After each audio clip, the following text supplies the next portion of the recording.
ایک بادشاہ اپنے محل میں اداس اور پریشان بیٹھا تھا۔ اس کا وزیر اس کے پاس آیا تو اس نے بادشاہ کو رنجیدہ اور خاموش پایا۔ وزیر نے اسے سلام کیا تو بادشاہ نے کوئی جواب نہیں دیا کیونکہ وہ اپنی سوچوں میں مگن تھا۔ وزیر نے دوبارہ سلام کیا مگر بادشاہ نے پھر بھی سر اٹھا کر نہ دیکھا۔ وزیر نے ایک دفعہ پھر زور سے سلام کیا اور پوچھا کہ آج آپ اس قدر خاموش اور رنجیدہ کیوں ہیں؟ بادشاہ نے جواب دیا، کبھی کبھی میری ایسی ہی حالت ہو جاتی ہے، کسی سے میرا بات تک کرنے کو جی نہیں چاہتا۔ اب تم آ گئے ہو تو کوئی اچھی بات کرو۔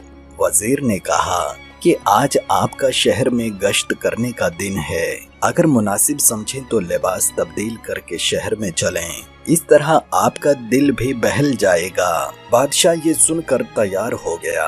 پھر ان دونوں نے اپنی لباس تبدیل کیے اور بھیس بدل کر محل کے خفیہ دروازے سے نکل کر شہر کی طرف چل پڑے۔ راستے میں انہوں نے دیکھا کہ ایک نابینا فقیر کھڑا ہے۔ یہ دونوں اس کی طرف بڑھے۔ فقیر نے آہٹ سن کر صدا لگائی تو بادشاہ نے ایک سکہ نکال کر فقیر کے ہاتھ میں دے دیا اور آگے بڑھنے لگے تو فقیر نے اس کا دامن پکڑ کر کہا کہ جس طرح تم نے مجھ سے ہمدردی کرتے ہوئے سکہ دیا ہے، اسی طرح میرے منہ پہ ایک زوردار تھپڑ لگاؤ۔ بادشاہ یہ عجیب و غریب خواہش سن کر بڑا حیران ہوا اور اسے ایک نابینا فقیر کی بڑ سمجھ کر آگے بڑھنے لگے، لیکن فقیر نے ان کا دامن نہ چھوڑا اور اپنی بات پر اصرار کرنے لگا کہ میرے منہ پر ایک چانٹا ضرور ماریے، اور اگر یہ منظور نہیں ہے تو اپنا سکہ واپس لے لیجئے، مجھے اس کی کوئی ضرورت نہیں ہے۔ ناچار بادشاہ نے اس کے منہ پر ہلکے سے چانٹا رسید کر دیا۔ پھر وہ لوگ آگے بڑھ گئے۔ کچھ دور جانے کے بعد بادشاہ کے دل میں خیال آیا کہ نابینا فقیر نے یہ جو حرکت کی ہے تو ضرور اس کے پیچھے کوئی راز دفن ہے، ورنہ کون اس طرح سکہ لے کر اپنے منہ پر تھپڑ لگواتا ہے۔ اسے جستجو ہوئی کہ وہ ضرور یہ راز پتہ کرے گا۔ چنانچہ بادشاہ نے اپنے وزیر سے کہا کہ وہ اس فقیر کو جا کر بتا دے کہ اس کو یہ سونے کا سکہ بادشاہ نے دیا ہے اور اس کا حکم ہے کہ وہ کل دوپہر کو اس کے دربار میں ضرور حاضر ہو۔ وزیر نے بادشاہ کے حکم کی تعمیل کی۔ پھر یہ دونوں آگے بڑھ گئے اور اسی طرح شہر میں مختلف گلیوں اور بازاروں میں گھوم پھر کر لوگوں کے حالات و مسائل معلوم کرنے لگے۔ انہوں نے شہریوں سے حکومتی کارندوں کے حوالے سے بھی بات چیت کی۔ پھر بادشاہ اور اس کا وزیر کافی دیر شہر میں گزارنے کے بعد خفیہ راستوں سے واپس محل میں آ گئے۔ اگلے دن دوپہر کو فقیر بادشاہ کے دربار میں حاضر ہو گیا۔ بادشاہ نے اندھے فقیر سے پوچھا، تمہارا نام کیا ہے اور تم نے سوال کرنے کے بعد اپنے منہ پر چانٹا کیوں لگوایا؟ یہ کیسا ماجرا ہے؟ اندھے فقیر نے بڑے ادب سے جواب دیا، جناب عالی، میں آپ کے اسی شہر کا رہنے والا ہوں۔ میرے باپ نے مرتے وقت جو روپیہ پیسہ چھوڑا تھا وہ میں نے فضول خرچی میں بہت جلد اڑا دیا اور تنگ دست ہو گیا۔ پھر میری بیوی نے مجھے سمجھایا اور میں نے اس کے کہنے پر 2 اونٹ خریدے اور تجارت کو اپنا پیشہ بنا لیا۔ جلد ہی میرے کام میں بڑی ترقی ہوئی اور رفتہ رفتہ میری حالت بہتر سے بہتر ہوتی چلی گئی اور میں خوشحال ہو گیا۔ اب میرے پاس 80 اونٹ تھے اور میرا کام بہت اچھا چل رہا تھا۔